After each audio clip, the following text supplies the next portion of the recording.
in the house rise. Creative reptiles where the knowledge flows. Ball pythons in the cut, ready to pose. Boa constrictors lurking, everybody knows. Education meets school in every frame we expose. What it do, everybody? It's your boy Prince Elias. I just got through with a great workout and a great vlog for my fitness channel, SnakePrinceVlogs. But today on this channel, SnakePrinceVlogs, I decided to do a little car conversation. Yes, because a lot of stuff has been going on in the reptile community, and even with me, with Creative Reptiles. And I apologize. I am outside in my car. This is going to be like a car conversation. You might be able to hear that it's raining. And that's because I don't live alone. And sometimes that house gets so noisy that I can't make a vlog while I'm in my house. But anyways, a lot of stuff has been going on. A lot. And a lot of changes are happening with Creative Reptiles, for the better, for the best. One, if you have not paid attention or watched the last two vlogs, I believe, I vended my very first time, and that experience was so amazing, so wonderful. It was a business showcase at my family reunion, so it was a little different. It wasn't a reptile show, but that experience, along with watching other people vend actual reptile shows, it really solidified, and talking with my friends, my homies, my mentors, it really solidified that I am on the right path, because when I did decide that I wanted to breed, I did say I want to go a different route. I don't want to be the traditional breeder, and there's nothing wrong with being a traditional breeder. I'm not knocking or shading or judging. It's just that the name of my company speaks for itself. I'm a creative. I am a creative. I am an artist at heart. I've been doing photography ever since my parents put a camera in my hand when I was like 6 or 7 years old, you know, with those little Polaroids and Kodak cameras and stuff. Like, anyways, that's a story for another day. But it's like, I am a creative.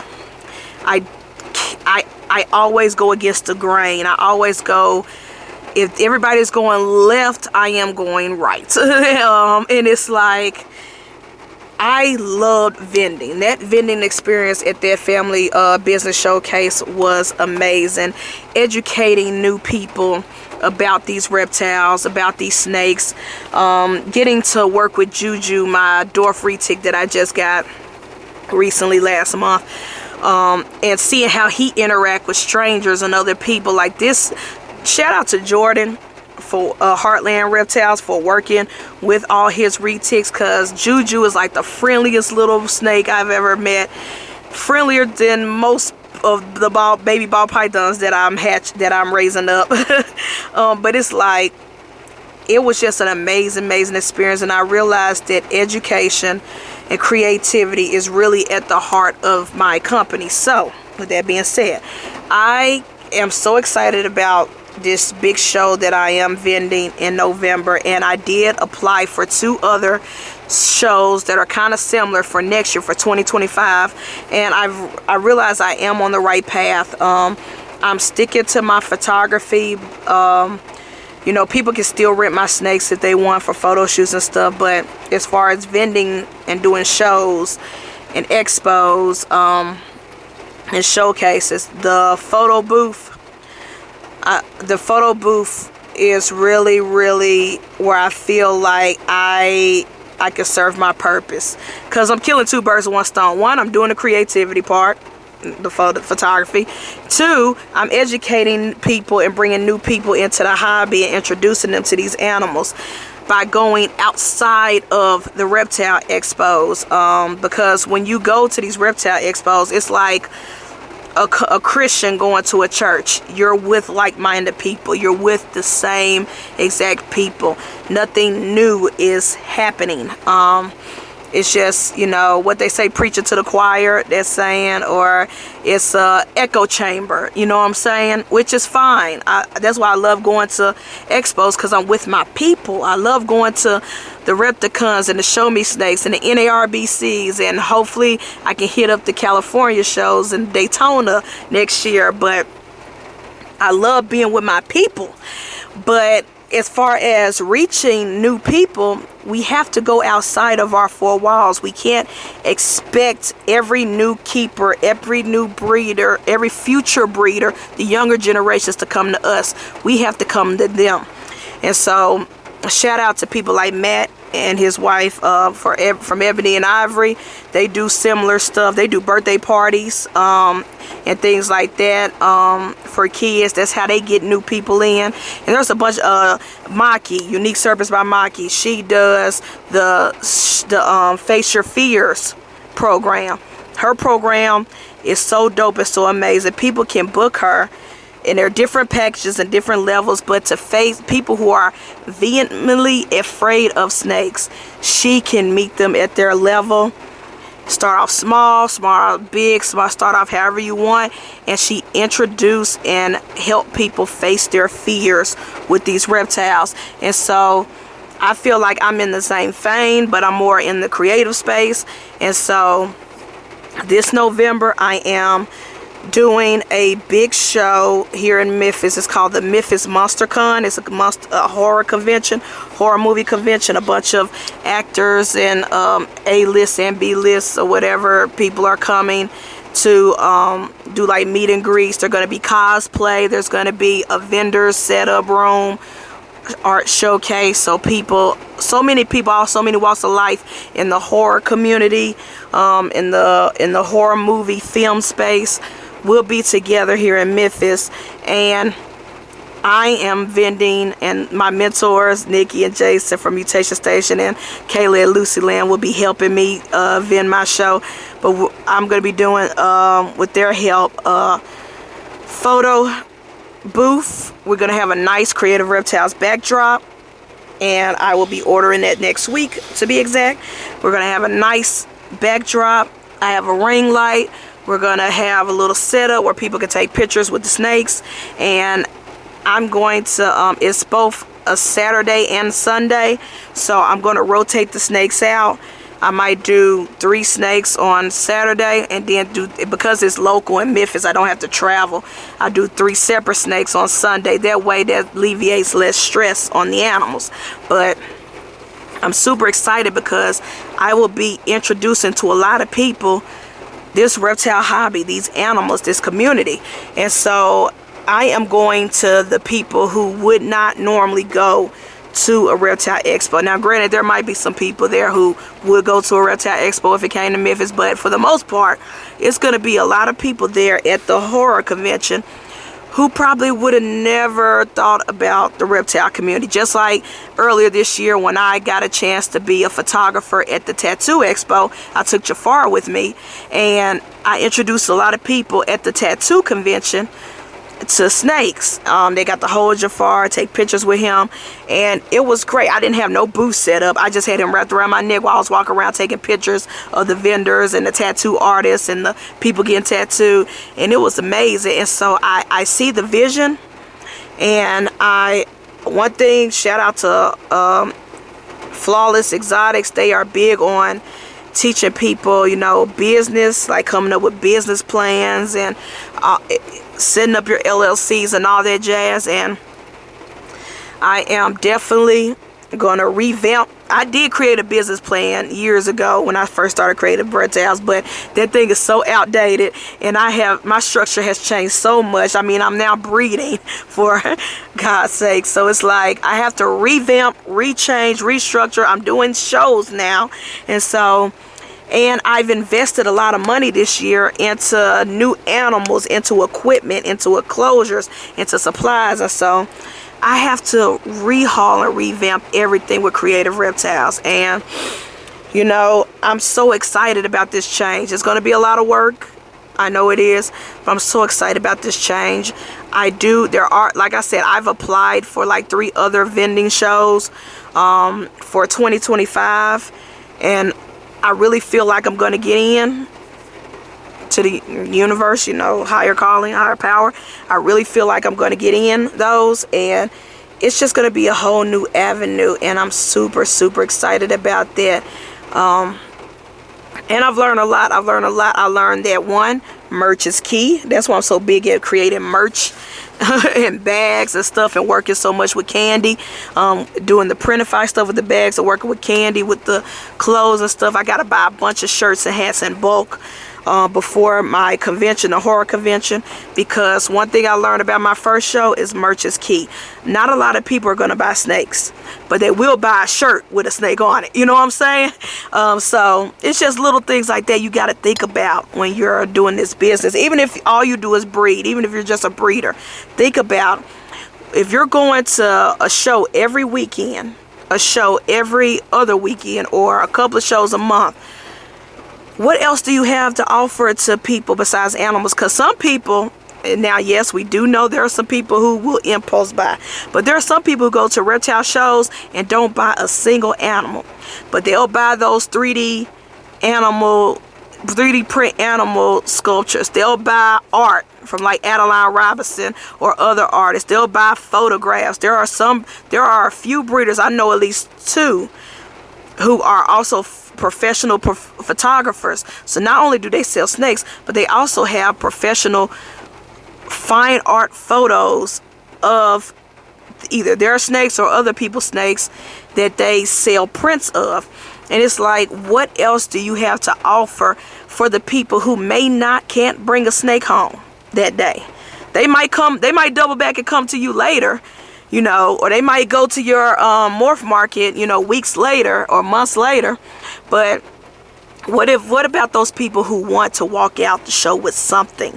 And I really do believe merch, toys for kids. At my first vending at the Family Business Showcase, I had those little slap bracelets because I bought a bulk of them off Amazon for my classroom for my students. And so, because there's like little treasure boxes, they're like, hey, yeah, I've done a great job this week, go to the treasure box to get you a toy. And I have a bunch of those snake slab bracelets, so I just put them on the table, and I sold out of them. And so it's things like that. What do you have to offer? What do you have, like marketing tools? You could create your own, or like these sling bags. A lot of this stuff I do, or the shoes from Printify, a lot of stuff, this stuff I make is for me to market myself. When I go out in public and I'm wearing this stuff, I get questions about this stuff. I get compliments. People say, hey, I like your bag. I like that design. I like this. I like that backpack. I like your shoes. That's so cool. Oh, yeah, I made them. You made them? Yeah, here go my Printify shop, or here go my, you know, whatever. And it's like, give people options, because again, yes, we want to bring more people into the hobby. We want to bring customers who will buy snakes and buy our snakes, we will hope. But there are a lot of people and a lot of opportunities and other sources of income. Shout out to Mike and Matt for Double Clutch Podcast. They just did an episode about, is it the right time to be a ball python breeder?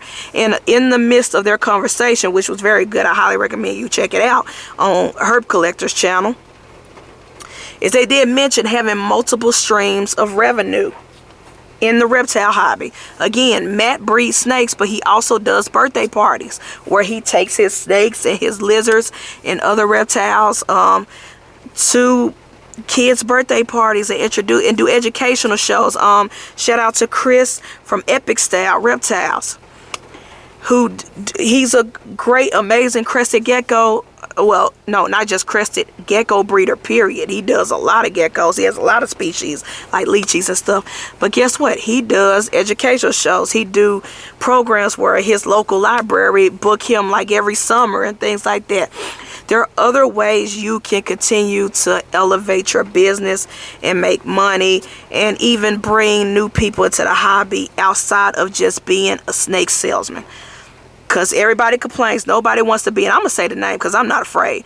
Nobody wants to be like Dang, and I was about to call him out, and see, in my brain, and I forgot his name.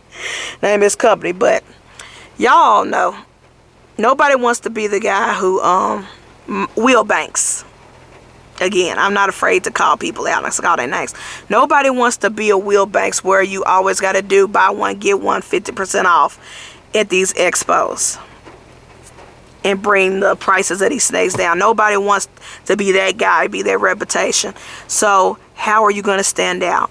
Or how are you going to bring more revenue in? Because again, not everybody who walks into a reptile show will walk out with a reptile. A lot will, but not everybody. And even if they do walk out with a reptile, it's not guaranteed they're going to walk out with a reptile from you. So what else can you do to stand out, bring your company more? But I really do like the route that I'm going. And again, it's no knock to reptile shows. I love going to reptile shows. I love being with my people. But we can't be like a religious church. We can't be like an echo chamber. We can't just stay in our boxes and stay in our niche community and expect new keepers and new breeders and new hobbyists to come to us. We have to come to them. If we are going to be true disciples and we're going to be true, bringing people in the hobby, true future mentors to the next generation. And there are people who are doing a great job on social media. There are people who are bringing in new keepers into the hobby on social media with podcasting and, you know, the TikToks and the YouTube shorts and things like that. But that can't be the only way we bring new people in. We have to go to them. So I am continuing to go down this path of vending outside of reptile shows, whether it's the comic conventions, whether it's business expos, because Memphis has a lot of those throughout the years, business showcases, festivals, Pride Fest. I get a lot of attention when I go to my local Pride Fest every summer and I take a snake or two. To the point where people now looking forward to it. Like, to the point when I walked in with Keita this year, this past May, people were like, before they saw Keita, because I have different bags that are breathable meshes that you could carry snakes in, or like they're really made for sugar gliders. They were invented for sugar gliders, those little carry bags, but I bought them for my snakes. Before people even saw her in that carrier, when I was just hiding her, people immediately, when they saw me, they said, "Did you bring a snake? Oh my gosh, please tell me you brought one of your snakes." And I was like, "Yep, I did." And so it's like, going outside of the reptile shows and the reptile expos is the path that I'm going to continue to walk on. And I'm not saying I will never do a reptile show. I probably will, probably local, but it's not the first go-to. And it's not the main. It's not something that I desire. I like to go outside the box. And another thing, there are some things that are happening as far as Snake Cinema Podcast that I cannot say right now until it's been announced officially. But I have been inspired by Mike at Herb Collectors and also by Keys and Wiz from their podcast, and even MJ, Trap Talk. I've been inspired by those dudes. I call all of them my big brothers because they are my big brothers. Even MJ, because I'm part of the whole V unit and stuff, and I will be a trapper. I will join his Patreon soon, but you know, bills and priorities, and I'm already in 5 different Patreons. But anyways, they're like my big brothers in the hobby, and I really look up to them as far as podcasting goes. And I'm seeing what they're doing with these live shows, and it's amazing. I'm studying. I'm looking up to these guys, and I want to try that in the future, but on my own turf. So I would love to one day do a Snake Cinema Podcast live from a Comic-Con or from a Disney Expo or a Star Wars Expo or a horror convention or superheroes. You know, in the elements of film and movies and TV shows, There's DreamCon. DreamCon is like Comic-Con, but for black people. It's like a big black nerd convention, and they cover all bases. They cover the comic books, they cover the movies, they cover the video games. That's a goal of mine, to have Snake Cinema Podcast booth live at DreamCon, and then where I could just interview and nerd out with my people, like, and introduce them to snakes. They could be like, why? Because I know people are going to ask, why is your podcast named Snake Cinema Podcast? And it's because I review movies and TV shows and music, but I also have snakes, like. And I am going to start bringing back the snakes in the podcast, like, because when I first did my YouTube channel and it was Snake Cinema Reviews, the snakes were in the videos with me as I'm reviewing the movie. So I'm bringing them back for the podcast. But yeah, I'm very much inspired by my big brothers in this hobby. I love what they're doing with the podcasting, but I'm going to leave the podcasting live from reptile shows to them, because they're doing a great job interviewing different breeders, hobbyists, pet keepers. But I want to do Snake Cinema Podcast live 2025 from one of the nerd comic book, movie, horror, Disney, whatever convention I can find. DreamCon is a go. San Diego Comic-Con is a go. I'm going to start off small. I'm not, I'm dreaming big, but I'm going to start off small, baby steps, and maybe do like a local, like the Memphis comic book convention that I applied for. Hopefully I get accepted, and if I do, man, to have a booth where people can take pictures of with the snakes, but also go live and maybe interview some people, some cosplayers, some artists, some actors, big or small, doesn't matter, some comic book writers, interview them from the convention on Snake Cinema Podcast. I got a lot to do. I got a lot of planning. I got a lot of brainstorming, and I'm definitely going to tap in with my big bros on the technical side. But yeah, I love the path that I'm going with Creative Reptiles. I love the path that I'm going. Even with my personal vlog channel, Shed Yourself Vlogs. I'm a creative, y'all. And everything I do, I have to feed that itch in me. I have to. Even if I don't make money, even if I don't have any revenue, I have to feed that itch in me. I can't not do something content creative wise. So I was just I'm rambling on, but I just want to share some thoughts and update y'all on some changes. And yes, I'm going to continue to vlog. I still got snakes. I got snakes coming. I got snakes growing up. I got to do update videos on some babies y'all already know and love. Update on some of the OGs. And yeah, it's just, I'm having fun. I'm enjoying this journey. And I thank y'all for being on this journey with me. So wish me luck. And if any of you got tips, pointers, advice, especially with the podcasting part, in the vending part, in the, like I said, I'm in 1,000 Patreons, and I get a lot of information there. But you can never stop learning. You can never stop learning. You can never stop growing. And that's what I'm going to do. I'm going to keep growing. So anyways, let me stop rambling because this video is long as it is. I'm your host, Prince Elias. This has been Snake Prince Vlogs. Live car conversation. Shout out, I just love this shirt. This is one of my favorite Disney shirts. And this hat, bootleg Disney hat. But anyways, let me go in this house. I got to clean snakes today. I do. And I gotta do lesson plans for my job. But yeah, anyways, I love y'all. Have fun. Have a great week. I don't know when I'm gonna post this. I'm either gonna post this on a Monday or a Friday, but either way, thank y'all for tuning in. I'll see y'all next one. Bye.